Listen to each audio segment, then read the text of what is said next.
Assalamualaikum warahmatullahi wabarakatuh. Selamat malam, yang terhormat Bapak Aryan Arthur sebagai dosen strategi dan media pembelajaran. Kami dari kelompok E akan mempresentasikan topik kami yaitu The Student and Distance Education. Dengan saya sendiri Muhammad Faiz Rizky dan teman saya Silva Jalalen, Agung Darmaji, dan Ayu Aprianti.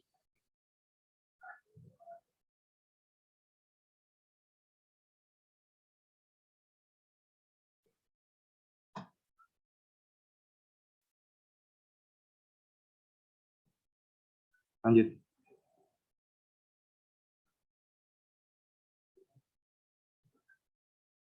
Pertama, konsep pendidikan jarak jauh adalah konsep pendidikan yang sudah ada sejak dahulu. Namun, konsep ini sudah mulai dipakai oleh seluruh institusi pendidikan di berbagai negara yang terdampak oleh pandemi seperti COVID-19. Konsep ini merupakan salah satu upaya pemerintah dalam menanggulangi penyebaran virus COVID-19. Dalam pendidikan daring ini, media yang digunakan adalah media elektronik dan komunikasi, seperti e-learning dan learning management system, yang pastinya tidak akan terlepas dari teknologi yang sudah ada seperti gadget, komputer, dan jaringan. Lanjut.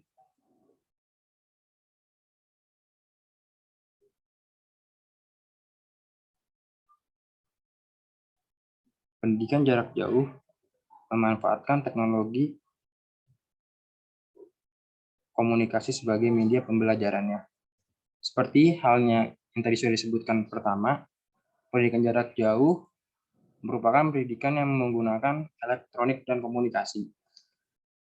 Teknologi yang digunakan untuk memedia pembelajarannya antara lain seperti e-learning, LMS, Google Classroom, dan Zoom Meeting, dan lain-lainnya, sehingga pembelajaran dapat berlangsung dengan seperti biasanya. Lanjut.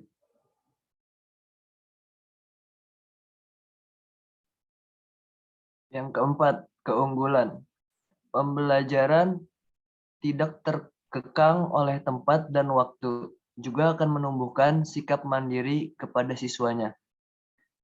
Para orang tua dapat memberikan pendidikan non-formal juga bagi anak seperti pendidikan agama dan karakter yang tidak diajarkan di sekolah terutama saat PJJ ini.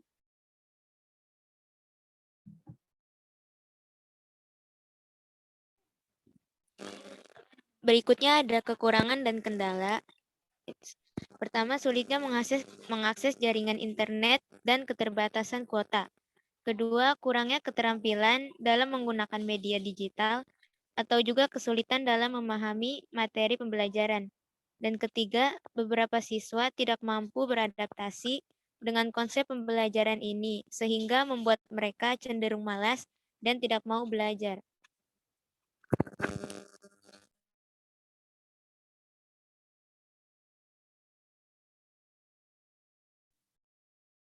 Minat belajar siswa menurun pada pembelajaran jarak jauh ini dikarenakan kendala-kendala yang ada pada pembelajaran jarak jauh ini. Nah, ini tuh dari hasil penelitian yang dilakukan oleh Mary dan Anggraini, juga Ridwan dan Murzal pada tahun 2021 kepada siswa-siswanya. Dalam hasil penelitian tersebut, diketahui minat belajar siswa yang mereka teliti menurun pada saat pembelajaran jarak jauh karena siswa ini merasa jenuh dan bosan, terutama jika guru memberikan materi dengan media pembelajaran yang tidak menarik. Jadi siswa merasa malas dan bosan pada saat pembelajaran jarak jauh ini. Tolong di next.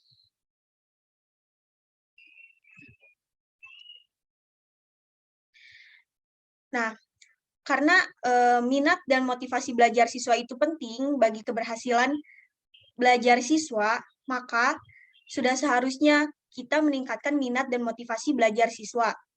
Nah, minat dan motivasi belajar siswa ini dapat ditingkatkan, bisa dengan membenahi faktor ekstrinsik seperti yang tadi disebutkan, ada kendala-kendala.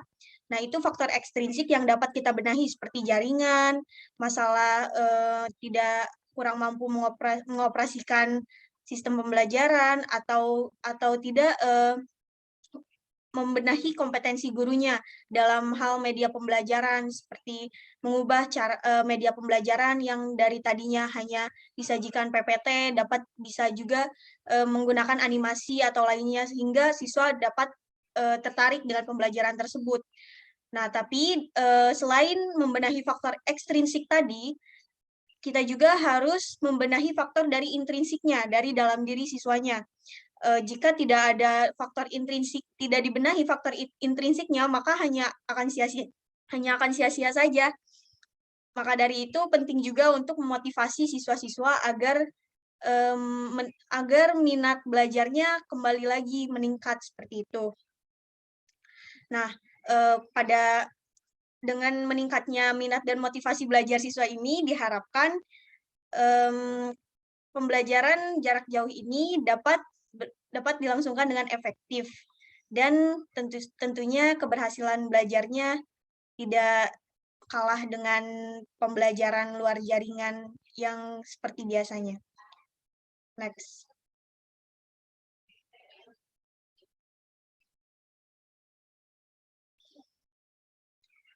Mungkin sekian presentasi dari kami.